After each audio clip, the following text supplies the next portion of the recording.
any foreign company operating in Iran from U.S. financial system. This will likely spark a serious battle with our closest allies, whose companies have invested billions in Iran under the JCPOA. And if European companies do stop doing business with Iran, the nuclear deal will almost certainly collapse. The president's irresponsible actions have already alienated our allies, triggered the long-term isolation of America, and likely put the United States on a path of escalation with Iran. And there's an obvious link here to Trump's so-called diplomacy with North Korea. The administration's ability to pursue a credible diplomatic solution with respect to Kim Jong-un's nuclear program will be seriously undermined if North Korea and our allies believe the U.S. can be trusted to stand by its international commitments. Trump's unilateralism now will make forging a common front against Iran and any number of other threats to U.S. national security much more difficult going forward. Put another way, Trump has endangered the lives of every American with the stroke of a pen. And ladies and gentlemen, it has something about our allies have been alluded to several times here. Let me just share with you that President Emmanuel Macron, President Angela Merkel, and Prime Minister Theresa May issued the following joint statement on the U.S. withdrawal from the Iran nuclear deal. And I quote, "It is with great regret and concern that we, the leaders of France, Germany, and the United Kingdom, take note of President Trump's decision to withdraw the United States of America from the Joint Comprehensive Plan of Action. Together, we emphasize our continuing commitment to the JCPOA. This agreement remains important for our shared security. Further, we urge the U.S. to ensure that the structures of the JCPOA can remain intact and to avoid taking action which obstructs its full implementation by all other parties to the deal. After engaging with the U.S. administration in a thorough manner over the past months, we call on the U.S. to do everything possible to preserve the gains for nuclear nonproliferation brought about by the JCPOA. By allowing for a continued enforcement of its main elements." And with that, I will turn the mic over to Representative Price. Thank you.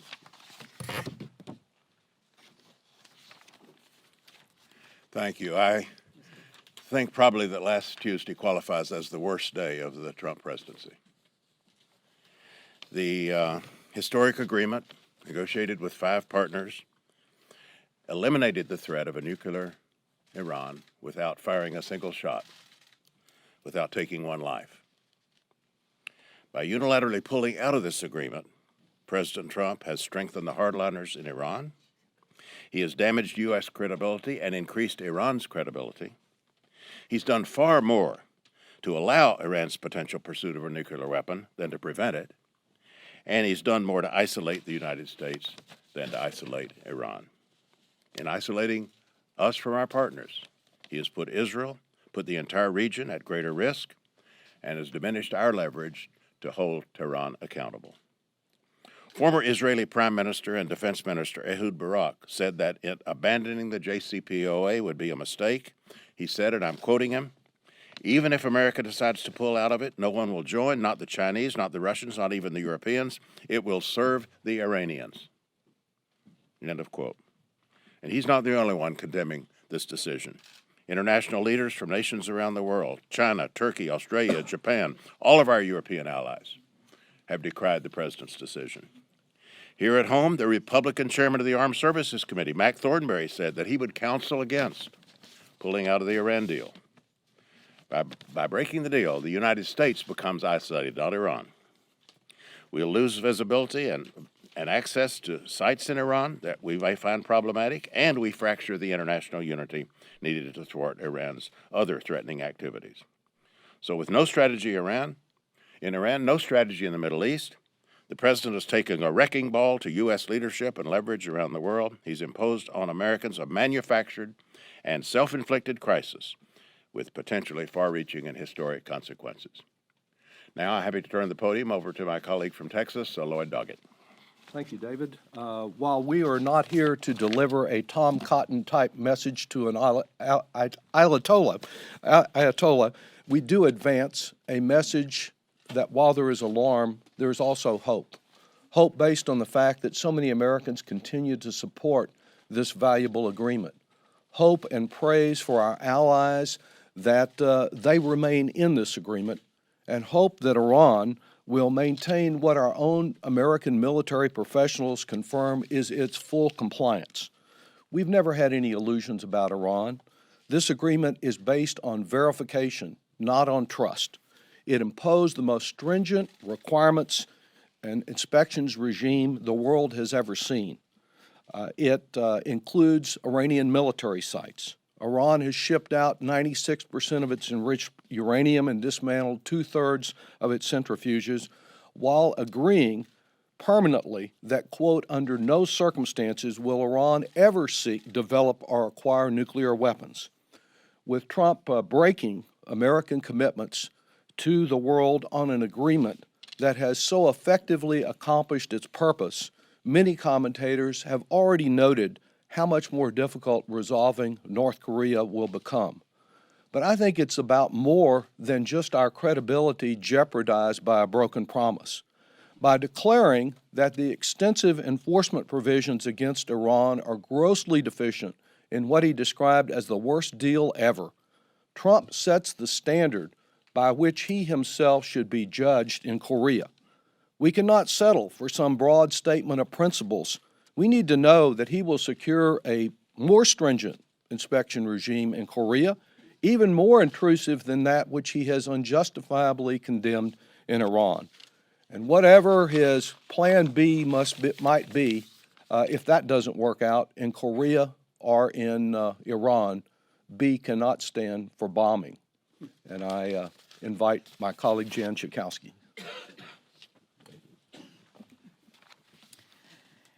President Trump has simply thrown the world into a crisis of his own creation. The JCPOA was a historic triumph of diplomacy. It addressed one of the most pressing security issues of our time without a single loss of life, without a single bullet fired. And the deal was working. In an open letter, 36 retired U.S. generals and admirals stated, quote, "There is no better option to prevent an Iranian nuclear weapon. Military action would be less effective than the deal, assuming it is fully implemented. If the deal is rejected by America, the Iranians could have a nuclear weapon within a year. The choice is that stark." You know, we've talked about not having any illusions about Iran and the things that they are doing to support terrorism, ballistic missiles, their human rights violations. Yes, they are. And are those things somehow made better by having a nuclear weapon? Of course not. They become that much more dangerous. So now President Trump has violated the terms of the agreement without even an inkling of a plan or statement or strategy for what comes next. Withdrawing from the JCPOA may very well lead to an Iranian nuclear weapon, a true international security catastrophe. And with that, I introduce Jerry Connolly, someone who worked very hard to help get this deal passed. Well, I'm last, so I want to make 2 points. President Trump's decision to abrogate and withdraw from the Iran agreement, in my opinion, constitutes one of the most sordid and reckless acts by a chief executive of this country. Not since the U.S. Senate failed to ratify the Treaty of Versailles and join the League of Nations has there been such a momentous and destructive foreign policy decision that will lead to terrible outcomes. The probability of a nuclear Iran has now risen exponentially just when we had it under control. And if that happens, the Saudis have indicated they will do it too. And now we're off to an arms race in the most volatile part of the world. And President Trump, in having us leave this treaty, of course, has us leave without a parachute. There is no follow-up plan. And I echo what my colleague said about point number 2. What does this mean for North Korea? If you find an agreement that's working and meeting all of its metrics inadequate because your predecessor signed it and your petulance knows no bounds, even when national security is involved, then here's your standard, your own standard for North Korea. Absolute denuclearization, absolutely verifiable. Anything less than that is a failure, Mr. Trump, by your own new standard. Thank you very much for having us here today. Thank you very much, Jerry. It's really hard to explain to anyone why they think it's a good idea to reject this agreement, because it is an agreement that said that Iran would not have a nuclear weapon for a number of years, possibly ever, in terms of the language of the agreement. Without the agreement, Iran was on the path to have a nuclear weapon in 1 or 2 years. So to those who keep saying this is important for us to stop them from getting a weapon way down the road, you have just given them license to go forward in a year or 2, making the world a more dangerous place, making a nuclear activity desired by others in the region. Very, very sad. We take an oath to protect and defend. That is our first responsibility. I do not think the president is honoring that oath by what he did. I'm glad that we're joined by our colleagues who spoke, others who have been working on this issue, Congresswoman Barbara Lee, Congressman John Yarmouth, and Congressman Peter Welch are with us, and other members who have been just saying that there is no plan B. How do we make sure that the world knows that we are committed to nuclear non-proliferation, and we're willing to make the important decisions and tough decisions to do so? Mr. Connolly has set a high standard for the president. I hope he understands what's at stake. And this isn't about photo ops. It's about global leadership. Any questions? On this subject? First, we'll go to others afterward, but on this subject. On this, yes, ma'am. This is a White House who says the president was elected to renegotiate deals like this. He's elected on his own negotiating ability. And there are many Americans who don't think the Iran deal is a good one. There's many moderates in Congress. Can you comment on that idea that the president is fulfilling a promise to voters to try and get better deals? It's interesting how selective the president is about fulfilling his promises. Remember carried interest and what a villain that was? And oh my gosh, he was going to get rid of that. And so many other things. Remember how he's going to protect American workers, and he passed a tax bill that gives corporations a tax incentive to create jobs overseas. Don't get me started with his campaign promise. Yeah. And so the fact is, over 60% of the American people in the poll that just came out said they wanted the agreement to be sustained. I just want to read a quote then from Ed Royce. Do you want to read it? From Ed Royce? Your chairman? I believe the best path forward at this point is to continue pushing to fix these flaws as we enforce the hell out of this deal. Tearing up a nuclear deal will not recover this cash. That toothpaste isn't going back into the tube. It won't help galvanize our allies into addressing Iran's dangerous activities that threaten us all. I fear withdrawal would actually set back these efforts, and Congress has heard nothing about alternative. I would concur with all those words. The Republican chairman of the Foreign Affairs Committee and the ranking member. Who opposed the agreement, both of whom opposed the agreement. But no, now that is, yes, sir. Thanks so much. The White House has indicated that it's possibly going to implement additional sanctions beyond the sanctions they reimposed from the JCPOA. Some of your colleagues on the other side of the aisle have also floated this idea. Legislatively, do you have any sort of game plan to, keep some of your,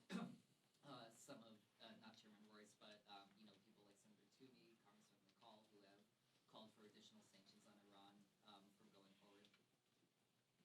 Does anybody want to speak to that? I will. The, as has been said, the president had no plan B. This was a coordinated collaboration among many nations, and that multilateralism was the strength of the agreement. It's very hard to know if the president's even going to enforce sanctions if he doesn't feel like it that day, no matter what the Congress says. But as our ranking member on Foreign Affairs and others have said, we have no illusions about Iran, about their ballistic missile program, about their support for terrorism in the region, or their human rights violations at home. We have sanctions in place. I don't know how. I mean, I just wish we could put the toothpaste back in the tube, because the president has taken us down a very dangerous path. One more. Yes, sir. We're just watching the clock because we have votes. Yeah. Jeffrey Cook from ABC News. I have a question for Congressman Schiff. What was the most concerning part of the Facebook ad release from the Intelligence Committee today? Excuse me, just 1 second. Any other questions on the agreement? You have one One more on the agreement. In context of this agreement with what the president's planning to do with Kim Jong-un, moving forward, should these types of agreements be ratified as treaties so that it's much more difficult for a successor than to walk it back? No, it was an agreement. It was a multilateral agreement. Can you speak at the mic? Yeah. Does anyone speak to that? It's a multilateral agreement, and it has the full force of it. Look, let me just say this. There's something very strange about this attempt to stop Iran from going forward with developing a nuclear weapon. Not one Republican in the House or the Senate supported the effort to stop Iran from moving forward with that. So that may not have been the motivation for having it as an agreement as opposed to a treaty, but doing it as an agreement got the job done. And I guess my question is, that's okay, moving forward with other international agreements, whatever. sure, president depends on what it makes. is. You have to make a judgment about whatever it is and how many other parties are involved in it. This was the United Nations Security Council +1, Germany, the EU, and Iran.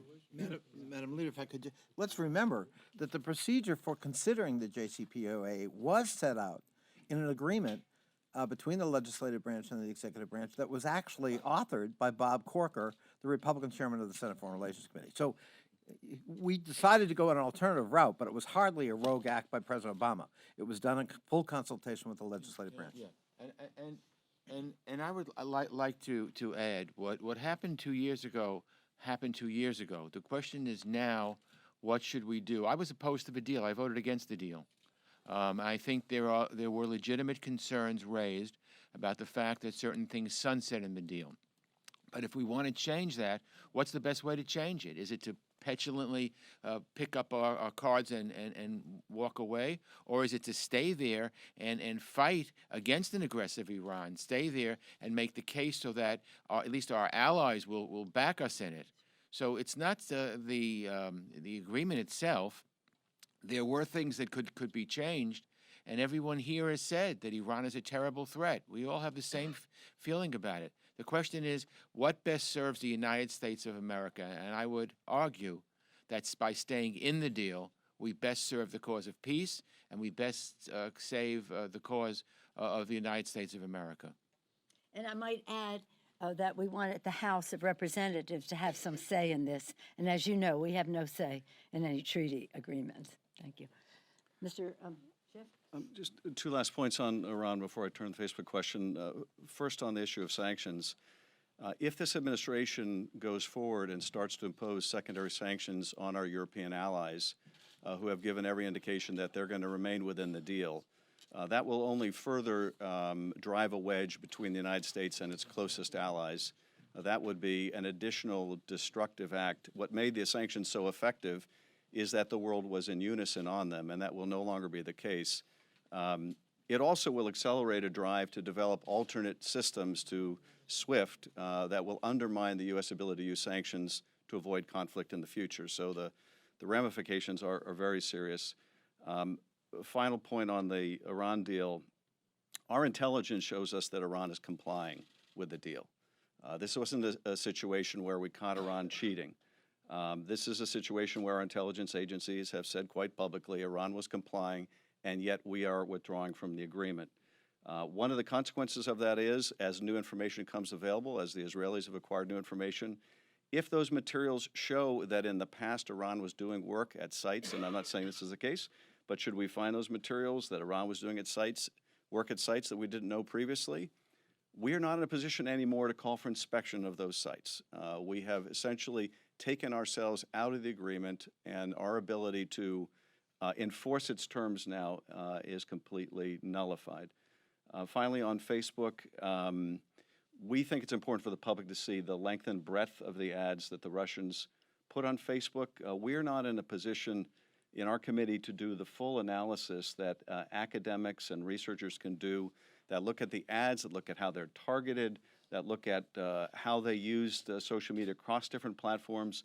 So by providing this publicly, the public will get a sense, number one, of just how cynical these ads are and how they sought to divide us along racial and ethnic and other lines, how they sought to exploit divisions in our society. But also we can outsource to academia and journalists to help us in our research about the downstream consequences of these ads. We're going to continue working with Facebook and the other social media companies and hope to make further disclosures about the organic content, which in many ways it far surpasses what was done just in terms of strictly advertising. The task in minimizing that to protect personal identifiable information is more substantial, so that's going to take longer. Thank you. I'm sorry, we have votes. Can we ask you a question about Congressman Cardenas? Are you planning on, after you resign, you're going to decide to assault litigation?